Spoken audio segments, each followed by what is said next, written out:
Chris, you see obviously the toughest team you face in this young season. What do you see as some of the keys to tomorrow's game? Being able to rebound with the Bearcats, and then being able to take care of the basketball. To me, those are probably the two most important factors in determining tomorrow's outcome. What do they do differently than other teams that you face? I mean, they're very good at steals and blocks and defense. Well, it's a little bit of what they do differently, but it's also who they have in those uniforms. And they have more size and length than any team we've played, not really close. They can play a variety of ways. They can go 4 quick, play Shaq at the 4, or they can, put two, big guys under the basket. And I'm talking specifically offense.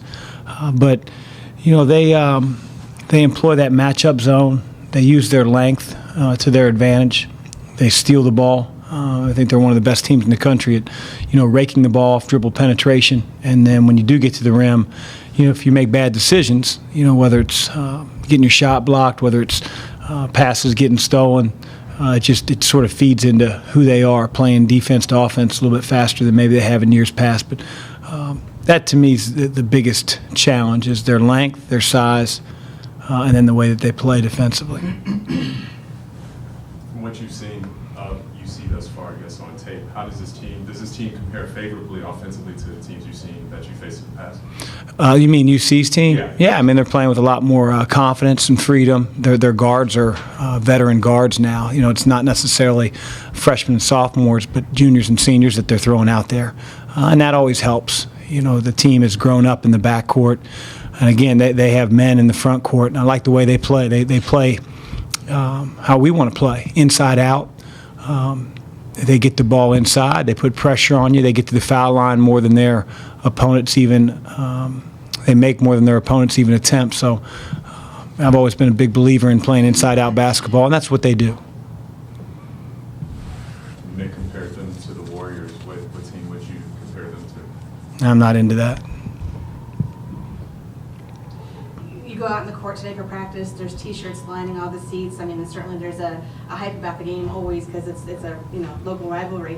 How do you kind of talk about that with guys, or do you just, how do you address the rivalry? The rivalry.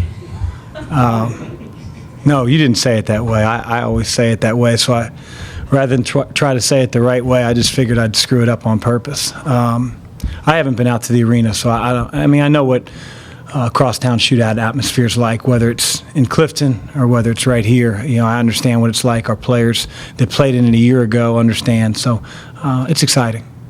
Chris, Xavier's benefited over the years from young, ambitious coaches who have made their mark and left. What is the benefit of staying?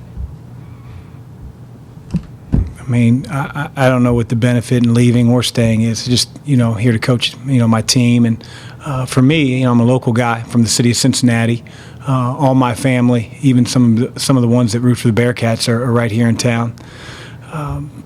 You have family that roots for the Bearcats? Oh, yeah, they won't tell me that, but I know. I know.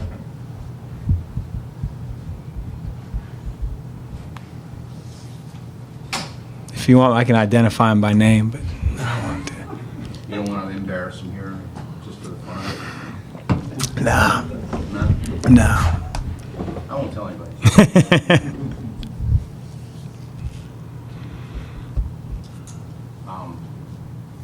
When I say Northside KFC, what do you say? To be young again. Northside KFC was the basketball team that I played for with Mick's brother, and Mick actually played for the team. They were just a year younger, and we were in the Cincinnati Recreation Commission League and played Friars Club, Cheviot Police, Cheviot Fire.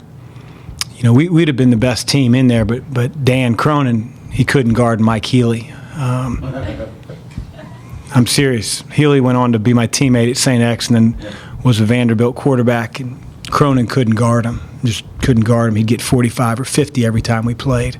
I had trouble with Matty Matsit. He hit puberty when he was in the 5th grade. That's rough. Yeah, he was 6'2" in the 6th grade, and he had hair under his arms, and I was scared to death of him, but by the time I got to 8th grade, I was right there, and, I could battle him to a standstill, but Cronin couldn't do anything with Healy. We are talking about Dan. Dan Cronin. Yeah, Mick just sat in the back of the station wagon. We just punched him a few times. You did play a few games with Mick, though, correct? Yeah, played a little bit, with KSC when you combine teams every once in a while. We practiced against one another and then played a lot of open gyms over the years at LaSalle and stuff. Was he any good? He was good. He was good. I mean, any good's all relative, so. Do you remember your coach from those years? Yeah, Dick Godey. Yeah, he was a really good coach. If you threw a bad pass, he would tell you nice pass, blockhead. So. Well, that's news to my next door neighbor because Paul Rakowski said he coached you. Remember him? I can't say that I do. You crushed him. Yeah, I'll crush him. Okay, I remember him.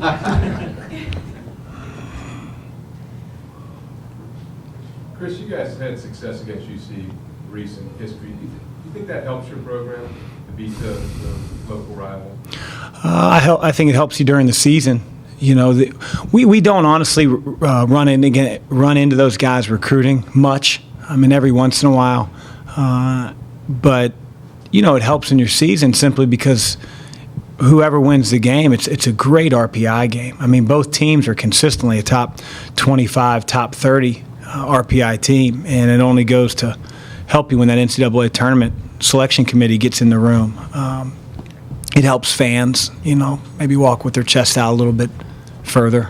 Other than that, you really have to move on once the game's played and focus. And the nice thing for us is we have exams for our players to really concentrate on next week before we play a good team in Auburn.